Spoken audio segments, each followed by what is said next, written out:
Hello everyone, welcome back to my channel. ఇంకొక మంచి డిఐవైతో మీ ముందుకు వచ్చేసాను. ఏం లేదు, సింపుల్ గానే చేసుకోవచ్చు. ఇటువంటి అట్ట ముక్కలు ప్రతి ఒక్కరి ఇంట్లో ఈజీగా దొరికేస్తాయి. ఇప్పుడు ఈ అట్ట ముక్కతోనే డిఐవై చేయబోతున్నాను. ముందుగా ఈ సైజ్ లో ఉన్నట్టు ఒక కార్డ్బోర్డ్ పీస్ అయితే తీసుకున్నాను. ఇప్పుడు ఈ సైజ్ లో ఒక క్యాప్ అయితే తీసుకొని ఈ కార్డ్బోర్డ్ పైన రౌండ్ సర్కిల్ అయితే డ్రా చేసుకోవాలి. ఇలా ఫస్ట్ ఒక సర్కిల్ గీసుకున్న తర్వాత నెక్స్ట్ 4 సైడ్స్ కూడా సర్కిల్స్ గీసుకోవాలన్నమాట. అంటే ఒక ఫ్లవర్ లాగా డ్రా చేసుకోవాలి. నేను వీడియోలో చూపిస్తున్న విధంగా ఇలా అయితే పెట్టుకొని డ్రా చేసుకుంటున్నాను. మిడిల్ లో ఉండే రౌండ్ కి చుట్టూ 4 రౌండ్స్ అయితే వచ్చే విధంగా గీసుకోవాలి. చూడండి, ఈ ఫ్లవర్ కంప్లీట్ గా డ్రా చేసుకున్న తర్వాత ఈ విధంగా కనిపిస్తుంది. సేమ్ ఇలానే ఈ కార్డ్ బోర్డ్ లో ఎన్నైతే పడతాయో అన్ని డ్రా చేసుకున్నాను. టోటల్ 6 ఫ్లవర్స్ అయితే వచ్చాయన్నమాట.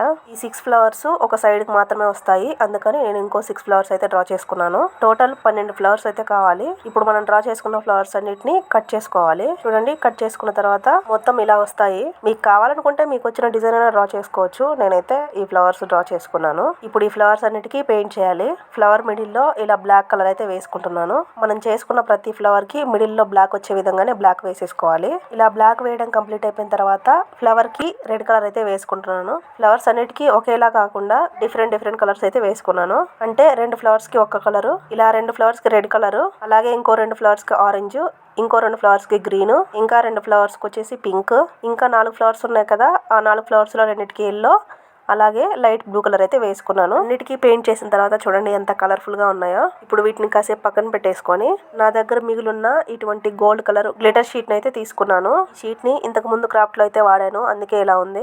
ఇప్పుడు ఈ షీట్ ని వెనక వైపు తిప్పేసుకొని ఇలా చిన్నగా రౌండ్ గా ఉండే ఒక క్యాప్ ని అయితే తీసుకున్నాను. ఈ క్యాప్ ని పెట్టేసుకొని రౌండ్స్ అయితే గీసుకోవాలి. ఇలాగే నాకు ఎన్నైతే కావాలో అన్ని రౌండ్స్ అయితే గీసుకున్నాను. ఈ క్రాఫ్ట్ కి టోటల్ 10 రౌండ్స్ అయితే కావాలి. సో 10 రౌండ్స్ అయితే డ్రా చేసుకొని కట్ చేసుకున్నాను. వీటిని ఇలా కట్ చేసుకొని పక్కన పెట్టేసుకోవాలి. ఇప్పుడు మనం ప్రిపేర్ చేసి పెట్టుకున్న ఫ్లవర్స్ ఉన్నాయి కదా, వాటిని అయితే తీసుకోవాలి. ఇప్పుడు ఈ తీసుకున్న ఫ్లవర్స్ కి నా దగ్గర ఉన్న కొన్ని మిర్రర్స్ ఈ ఫ్లవర్స్ కి మిడిల్ లో అయితే అంటిస్తున్నాను, చూడడానికి బాగుంటుంది అనేసి. ఒకవేళ ఇవి లేకపోతే అలానే వదిలేయచ్చు, లేదా మన దగ్గర ఉన్నవైతే అంటించుకోవచ్చు. అంటే వీటి ప్లేస్ లో కుందన్స్ కానీ బీడ్స్ కానీ ఏవైనా అంటించుకోవచ్చు, స్టోన్స్ కానీ ఇటువంటివి ఏమున్నా అంటించుకోవచ్చు. ఇలా మొత్తం ఫ్లవర్స్ అన్నిటికీ మిర్రర్స్ అయితే అంటించేసిన తర్వాత ఇప్పుడు నా దగ్గర ఉన్న ఇటువంటి బెల్స్ అయితే 2 తీసుకున్నాను.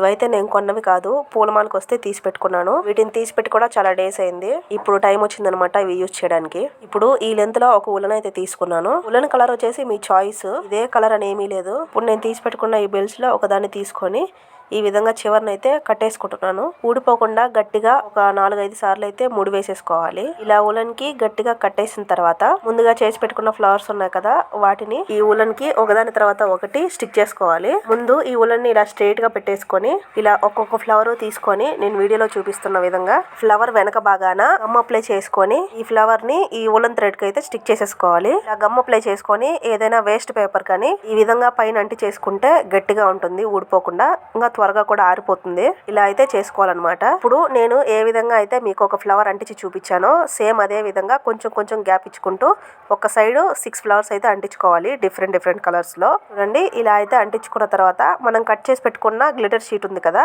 దాన్ని ఈ విధంగా మిడిల్ లో అయితే పెట్టేసుకొని వీటిని కూడా గమ్ అప్లై చేసుకొని అంటించుకోవాలి. ఒక సైడ్ టోటల్ 6 గ్లిటర్ రౌండ్స్ అయితే కావాలి.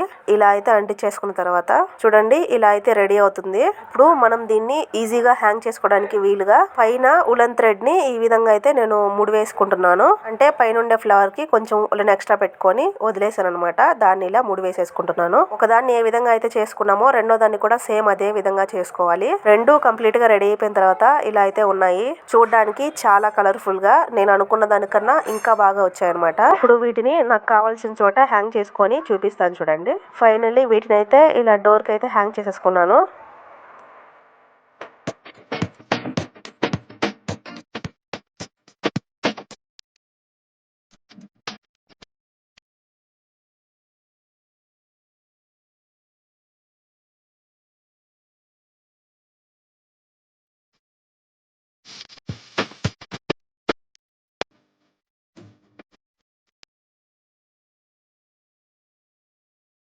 ఫైనల్లీ మీకు ఈ ఐడియా ఎలా అనిపించిందో కామెంట్ చేయండి. నచ్చితే లైక్ చేసి ఛానల్ని సబ్స్క్రైబ్ చేసుకోండి. ఇంకా ఇటువంటి క్రియేటివ్ ఐడియాలు ఛానల్లో బోల్డ్ ఉన్నాయి, చూడండి.